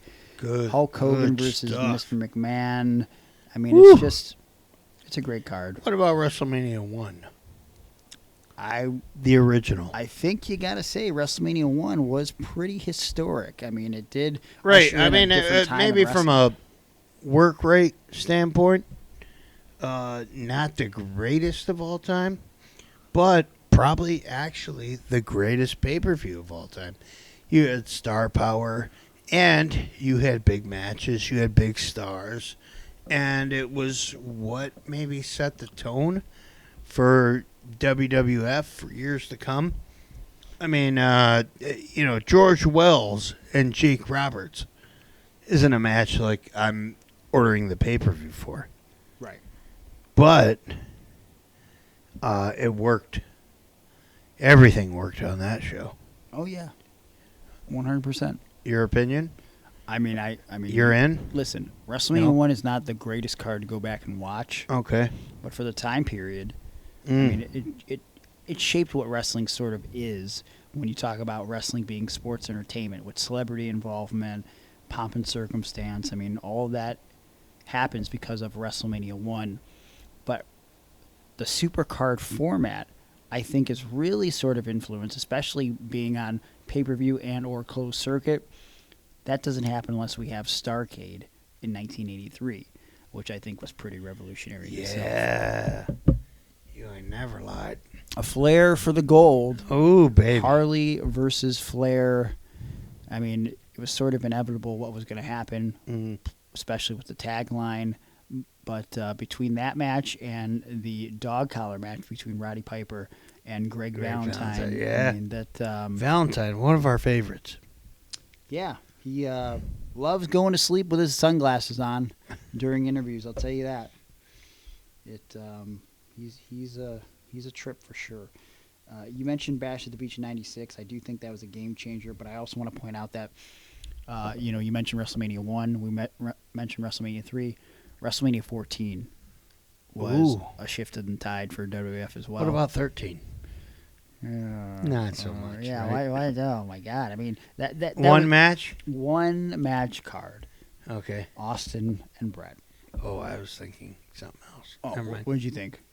Was that opener with the headbangers? Yes. You thought that was the one? Yeah. Headbangers and the New Blackjacks. And what was it? The Godwins. Wait, is this the one where no. Maybe it was 14. It was some. You'll be able to tell me. What's the one where two guys were left in the Battle Royal and they challenged for the tag championship? And it was like Test and D'Lo or something. WrestleMania 15. Oh, okay. Yeah. Yeah. Yeah, it was a How'd you feel about that? WrestleMania 15 is not a good show. Yeah, okay. WrestleMania 14 ushers in the Attitude Era and helps bring the WWF back to prominence. WrestleMania 15 just kept the momentum going because people liked anything the WWF was doing. Stone Cold Steve Austin could do no wrong. So what's the one where Stone Cold wrestled The Rock, wrestled The Big Show, wrestled somebody else, and there was a McMahon in every corner? Stone Cold was not involved. That was WrestleMania 16, WrestleMania 2000. That would have been The Rock, Triple H, Big Show, and Mick Foley with a McMahon in every corner. The Rock, Triple H, Mick Foley, Big Show. Mm-hmm. Okay. Yeah, terrible, right? Unless you play the WrestleMania 2000 video game, then they take out Big Show because he was sent back to OVW, so he got punished and was not in the video game, and he is replaced in the storyline with Stevie Richards. Yes. I know you're not a big video game guy, but I remember as a kid. But I'm a big Stevie Richards guy. I'd have played him. I would have played as him. But he was Steven Richards at the time, and he was in Right to Censor. So you can like imagine when you're going through the storyline mode and you see where it's going if you follow the TV show. Oh, they're building to the 4-way WrestleMania, but Big Show's not in the game, so who's going to replace him? Maybe they'll put in Stone Cold or something. That would make sense. Or maybe a Kurt Angle or Chris Benoit. No. Well, they put a Steven Richards. Oh, Steven Richards. That's Steven Austin. Replaces the Big Show. Yeah. What if Steve Austin would have joined the corporation or, or the York Foundation? What would he have been known as? Stephen Austin. Stephen Austin. Stephen Austin. Would you say that the 1994 AAA pay-per-view When Worlds Collide was a game changer? One of my favorites. Yeah. Ever. And that was a last-minute decision. It was $15, I believe. And my cousin, I must say my cousin Todd was with me. And we ordered that pay-per-view. And it was, at the time, the best pay-per-view I'd ever seen. Well, I love Madonna's Boyfriend. It was the first time you really got prominent display of lucha libre wrestling in America. Well, there was I don't know how to say this, little people. Yeah, I believe that's the proper term. But again, I told you Hornswoggle allowed me to say midget. Yeah. So I will say midget. And you and I are both probably in shortness. I'm more close. I'm closer to being a midget than I don't know. Tall person, like a basketball player or something. Yeah, I don't know. You're not giant. Yes. Same here. Yeah. Awkward silence. Yeah, we're just looking at each other now. It's fine. It's fine. We're getting tired. It's been a long day of podcasting. We've gone, just including Patreon, 2.5 hours. So listen, Are there any pillars of pay-per-view that you feel were historic? Perhaps maybe some that we didn't mention? Let us know on social media. What about that one? You love interrupting me. Continue. Go ahead. It was like Legends of Wrestling or something. You think that Jake was the just Snake wrestled Yokozuna? I think he just wrestled a snake. Oh, yeah, his own. Had a woman rub his chest in the front row. Good deal. Want to play 21? I got 22. Yeah. Yeah. What's that even mean? It's one step ahead. Yeah, but at 22, then He's cheating. Yeah, you break then. Okay. You got 22, bro. All right. He was in a dark place, all right? So am I. What pay-per-views do you think are historic, game-changing pay-per-views? Leave them in the comments. You love that the game-changing phrase. What's going on? It just works. What are you working? Are you a producer for Game Changer Wrestling? No, I'm a performer. All right. Find us on social media at Iron on Wrestling, whether it be Twitter, Facebook, or Instagram, and shoot us a comment. Let us know what pay-per-views didn't we cover that should be featured in this list. I feel like there's probably some more WCW that we could have mentioned, and probably ECW, like maybe I'm sure. Heatwave 98, probably. Maybe. Was that Tanaka and Awesome? I believe that's known for being the RVD Sabu versus Hayabusa. And Hakushi? Yes. Bless you. Okay. Anyways. Follow us on social media if you're not subscribed to us on YouTube. Subscribe At Fair to Air. We're not there yet. Subscribe to the podcast on iTunes or wherever you download podcasts. Or check us out on Patreon. Patreon.com/Iron Wrestling. Not only do you get a buttload of content, but it's a great community to be a part of. We offer so much bonus content, video, audio, Zoom calls, pick a podcast subject, get something in the mail, hang out in studio with us. Better check out that feature now because we're going to be changing the price tiers very, very soon. And listen, you should follow me on social media as well. Find me on social media at Gregory Iron on Twitter, where I'm verified. Find me on Facebook, Facebook.com/The Handicapped Hero, where I'm also now officially verified. You're so cool, man. I'm an incredible human being. What can I say? I can't believe I get to be friends with you and share a podcast. That means that my Facebook statuses, which get almost no attention because Facebook is primarily targeting old people, now that I have a blue check mark, that means I'm going to be high up in the algorithm. Wow, pretty exciting. So we'll see how my content performs Is now. that how Facebook works? They're for old people? I feel like it's for older people. Okay.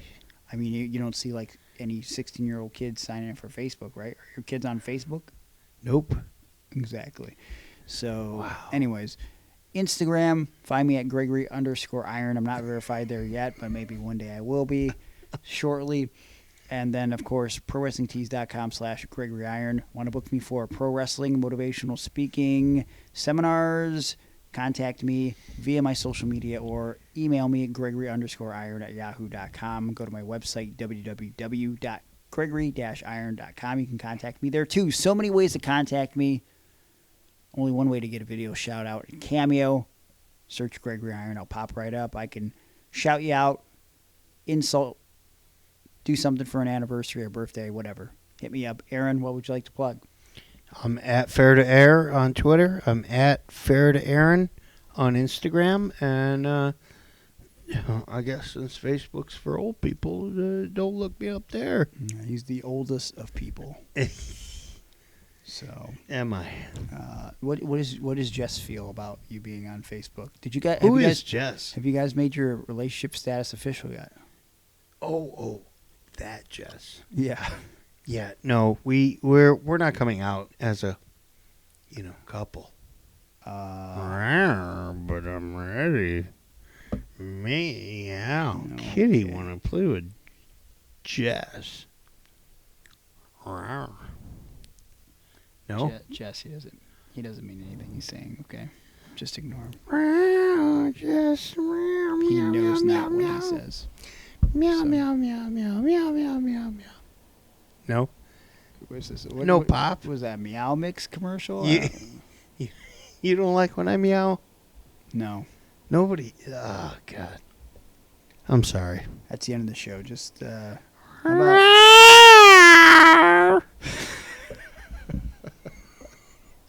You popped. People not only download this podcast, but some people pay money to hear you meow like a cat. Let me give you your money's worth. Yeah. Okay. Until next week, I hope you guys had a great Labor Day. We put in some work on this podcast. It's always a chore working with Aaron here, this piece of shit. Come back next week for episode 120. And download this episode right here, right meow. Okay, they already did because they're listening to it. And they got to the end. All right, just give me a kiss. This goodbye. cat's in heat. Just give me a kiss goodbye.